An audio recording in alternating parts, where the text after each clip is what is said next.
Today we're talking about two of my absolute favorite topics, social media and generating traffic. Specifically, how to combine the two into one tasty traffic social media goodness. Yeah, that sounds right. Hey there, Adam Erhart here, Modern Marketing Strategist, and welcome to the Modern Marketing Show, where we help you make marketing that matters. So if you're interested in learning about the latest and greatest marketing strategies, tools, tips, tricks, and tactics, well, you may want to consider subscribing and hitting that little notification bell. Alright, so you want more traffic. Good call. After all, more traffic tends to mean more eyeballs on your stuff, which means more opportunities to connect, convince, and convert your ideal prospect or lead. You also likely know that social media is incredibly powerful and has all the tools and all the capability necessary to deliver that traffic directly to you. So here's the thing. When it comes to generating traffic, social media isn't the issue. After all, it's got billions of users and works just fine. And a lack of traffic isn't really the issue because there's plenty of people out there who would be interested in what you have to do. So the trick then is, how do you combine these two? Social media and generating traffic, and how do you make them work for your business to generate all the traffic you could ever dream of? Well, fortunately, that's what we're talking about today, and I'm giving you my 6 best tips on how to use social media to generate more traffic. So the first thing you need to do when it comes to using social media to generate traffic is to work backwards. And what this means is to begin with the end in mind and to be crystal clear about that final goal. So what we're talking about here is clearly identifying kind of that one key place we want to be sending traffic to. Do we want to send traffic to our website or to our blog or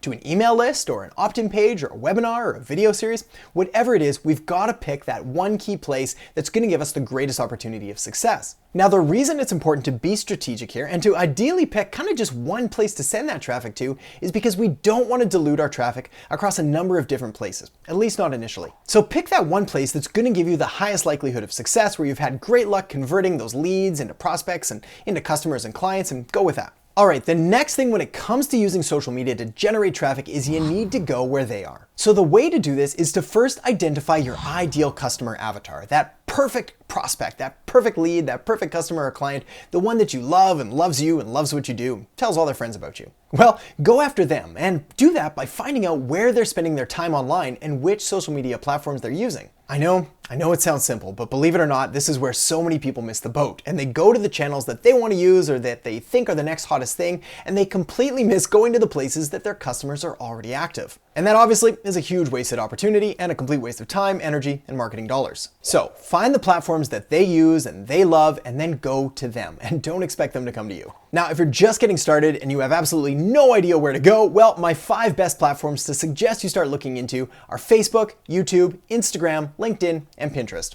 Point number 3 to generating more traffic with social is to act natural. Now, the way to act natural when it comes to generating traffic is you want to fit in while simultaneously standing out. Let me explain. Basically, every different social media platform is going to have a different style, a different tone, different kind of nuances, and the way that things look and the way that things feel. Well, you want to be respectful of these differences and kind of go in there knowing what to expect and fitting into the culture. This means studying what type of content works best. What are the image sizes? What are the video lengths? What kind of style and what kind of colors and graphics, and what really is working well on that platform? But then you need to stand out by being your own true and unique and authentic self. Yes, look to others for inspiration for what to do and kind of model your stuff after them, but don't copy, don't steal, don't plagiarize, don't do any of that stuff, because you're gonna come off looking as a second-rate version of them rather than a first-rate version of you. Point number 4 is jab, jab, jab, right hook. Gary Vaynerchuk wrote a great book on this, and he really nailed it when he said you've got to go out there and create a ton of value and give a ton before you make that ask. Basically, he was spot on. So when you go to social media looking to generate traffic, make sure your primary aim is to give as much value as possible, which means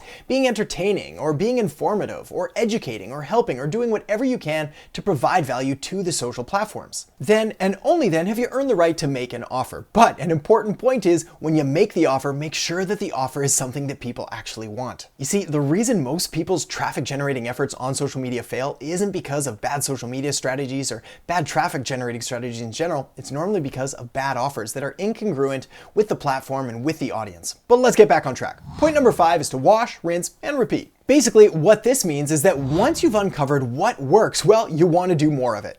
Lots more of it. Lots and lots more of it. This is because you've uncovered what's going to work for that channel and for your business. So you obviously want to double down and make sure to try and double or triple or even 10x your results. You see, once you've figured out something that works, well, take the lessons that you've learned from that and see if you can apply it on another channel. And again, make sure to choose another channel that your customers and clients are actually on. When it comes to social media, there's been a long-standing debate of whether quality is more important or quantity is more important. And well, where we're at today is that it's kind of a bit of both. You need quality and you need quantity. So don't be afraid to really dial in that first channel, but then take the strategies, take the lessons, and take the tactics that you've learned and put them somewhere else, where your customers are. All right, and point number 6 is to throw some gas on the fire. And what we're talking about here is paid ads. You see, the 5 channels that I mentioned before, Facebook, YouTube, Instagram, LinkedIn, and Pinterest, all have advertising options available, which means if you've identified a good strategy on a good platform that works for you, works for your business, and works for your customers, well, you really want to use all of the tools and resources available to you. And this means putting some money where your mouth is and really leveraging all the work that you've already done on these platforms by amplifying your content with paid traffic.